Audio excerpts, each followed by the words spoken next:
give credit to DePaul. I thought they, especially 32. I mean, he just took over the game, wanted the game more. Came up with some 50-50 balls that really hurt our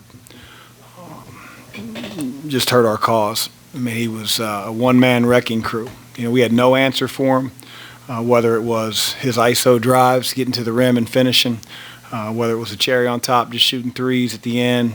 But he made some big-time plays, coming up with loose balls and just breaking our back. Our offense can't shoot 3 free throws in a game.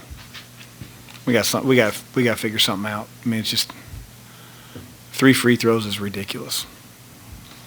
We've got to be able to play through contact, and when we get bumped, we got to be able to hang on to the basketball and quit turning over the damn ball when a guy knocks into us. But the easy thing to do is say we're not shooting well, and that's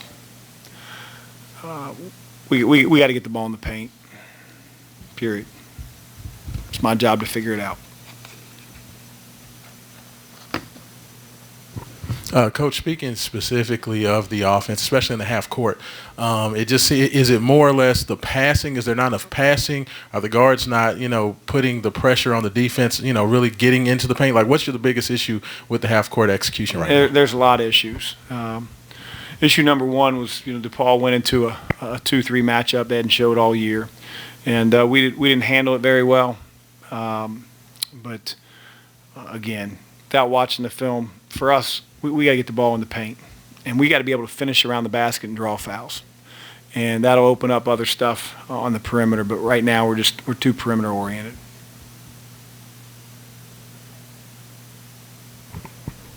Speaking specifically of Jalen and Sam, not really. It seems like they've not really played well the last several games. What do you need to do to get those guys going, or will you look to maybe get those minutes to somebody else? Well, I mean, right now they're not playing a whole lot of minutes, and they'll play more minutes when they play better. Both of them are talented players, and we need more out of them. And they're just as frustrated as we are for them. But we go with the guys that we feel are effective, and no one was very effective other than Malik tonight. DePaul had a number of scoring runs where you guys seem to really get cold from the floor. What's your philosophy or belief there as far as when to use and when not to use timeouts to maybe slow a run down? I use the timeouts when I wanted to use the timeouts. That's my philosophy.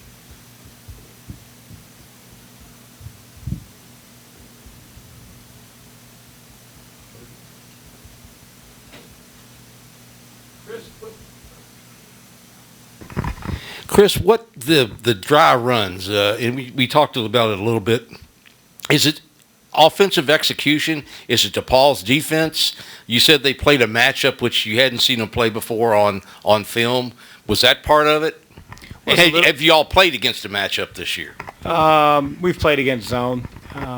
It quickly morphed into switching man-to-man, so we just continued to run our man stuff. I thought we got some looks that we need to finish around the basket. We got our shot blocked. We got to be able to, make decisions when the shot blocker gets in the air, whether that's drawing a foul or dumping it off to his man that we didn't make. But, yeah, you give DePaul a lot of credit. They played big around the basket, but we didn't crack the lane nearly enough to put enough pressure to get to the free throw line. Coach, you mentioned the fact that DePaul wanted it more, just talking about going after balls or being aggressive. Matt seemed to be giving decent effort as well as Dre. What do you need to do to get the rest of the team really putting out that maximum effort on the court on both ends? Yeah, I mean, I think on the offensive end, just hesitancy and just a lack of toughness with the basketball and decision-making of getting in the lane. And, again, to draw fouls and to collapse the defense, and we're not doing that well enough. I thought we had, I think, you hold a team to 36% from the field and 21% from the three-point line. Give DePaul credit. Like I said, Dave Jones was the guy that, got 2 or 3 offensive rebound putbacks when I thought it was 50-50. It was in his hands and it was in our hands, and we've got to come up with that one. But we ran into a team, and I say a team that wanted it more. I said a player that wanted it more. I thought David Jones was by far the best player on the court. Chris, with Jones, what were you guys trying to do to kind of get him out of rhythm? That's a good question. Didn't look like much. Again, most of the baskets that he got were downhill drives. He's got really good wiggle. He's a strong kid.